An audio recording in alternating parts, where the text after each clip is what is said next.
Hey there guys, Synergist here with his first ever Let's Play.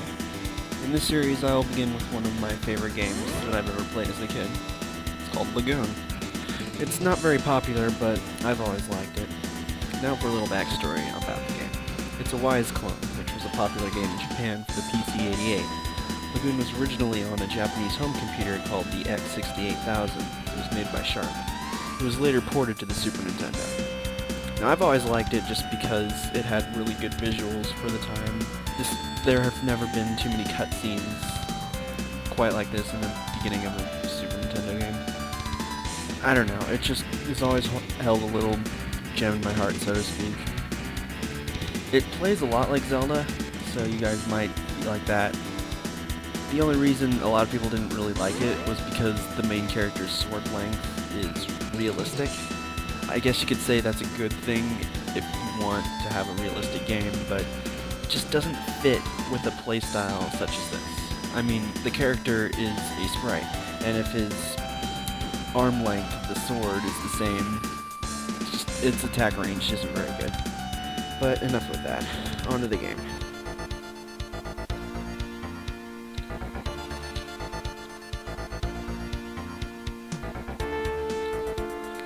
Now, the storyline in this game isn't really good.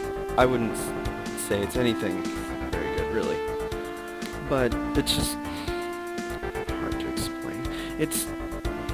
You're the main character, your name is this year. You're trying to make sure the water in the world is no longer poisoned.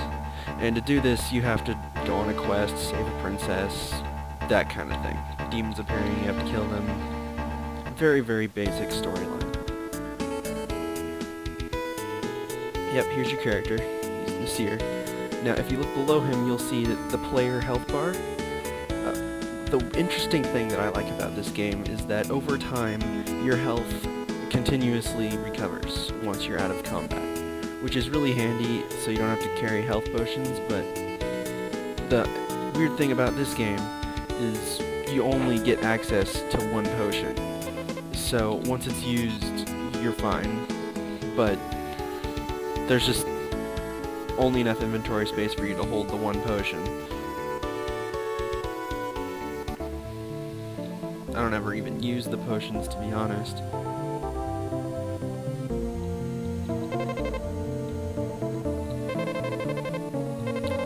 Talking to this guy, someone will run up and tell you that this guy named Giles is stuck in a cave, which that's your first quest. You have to rescue the guy. I don't like Giles much. You'll see why once I actually find him.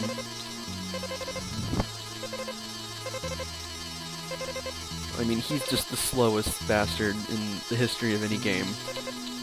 And you have to lead him out of the cave.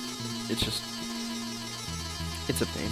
But that's really the only bad aspect that I have about this game other than the attack length of the character.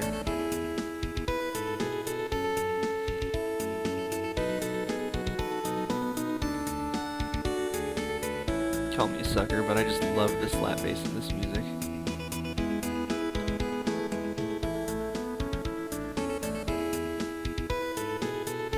You know, I've always wanted to do a soundtrack cover on this game.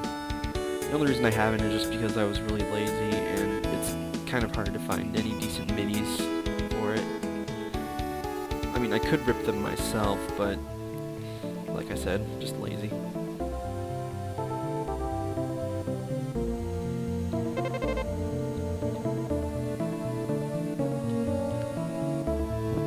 Trying to figure out why the mayor's in here.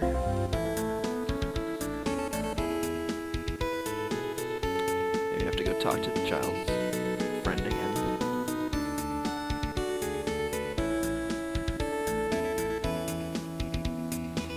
Now, 90% of the houses in that village are unable to be opened. I mean, you can't go into any of the houses. I mean, no villages. Child's in the cave. Oh, tragedy, Charles is in the cave. Let me handle this. You go and tell the cleric about this. Yes, it's this. Apparently he's German. Hopefully that actually enabled the event so I can continue playing the game. Because that would be kind of annoying if I was in a Let's Play and I was stuck in the first town. Especially a game that I've played since I was a kid. What's up with that, right? cleric. Cleric would be in a church. Yes.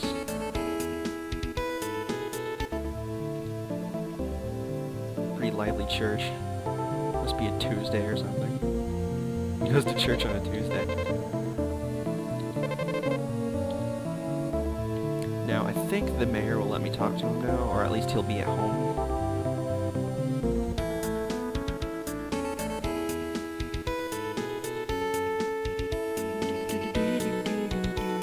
I just love this music.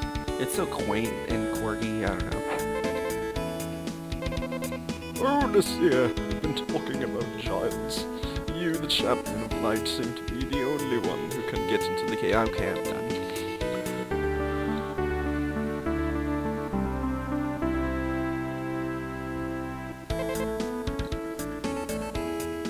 I might do little voices here and there when I feel like it. Now I gotta talk to the blacksmith so I can get some gear so I can actually fight. Note this is the blacksmith shop. The little sword icon in the corner.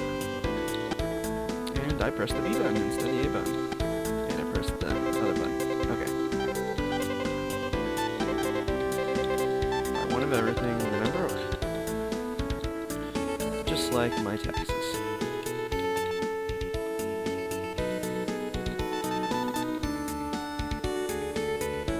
Now that I have everything equipped, I can actually go to the cave. And you can see the combat system.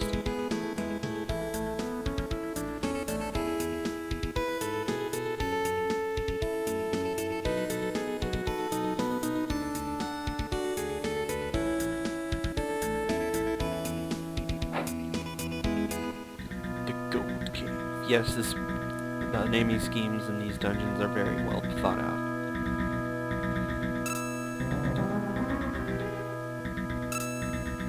And yes, that's the combat system.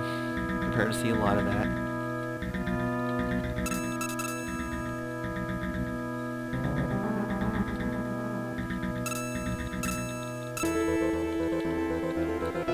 Now the enemies can't hurt you if you just let them hit their front. Probably due to the shield that the character is holding. I haven't really played this game without a shield, so...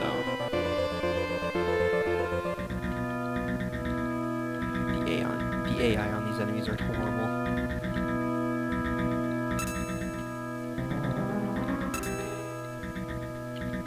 Nope, not gonna die yet. That'll just be horrible. Just in case, though, probably should save.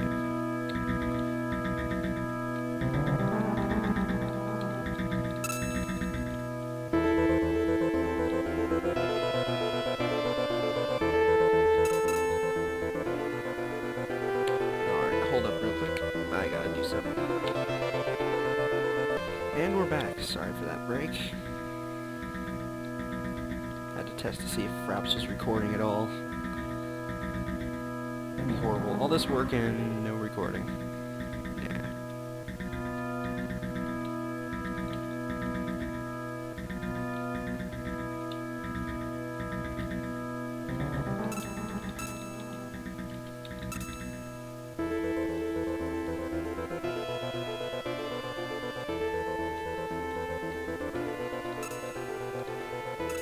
What the hell that thing is, but I killed it, I get experience in, and I think I leveled up.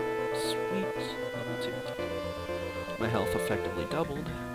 Well, practically, I should say. Yeah, the leveling up system is automatic. You only really know you'll level up when you start recovering your health and magic points. Magic, you don't get any until you beat the first boss. The way magic works in this game is you get a crystal and a staff. And you combine the two for different spells and effects. The first one's really simple. You get a fireball, which you combine with a fire staff and a fire crystal.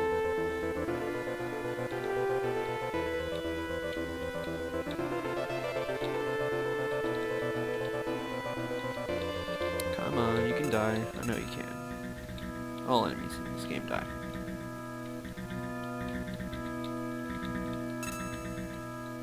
It hurts us. Die.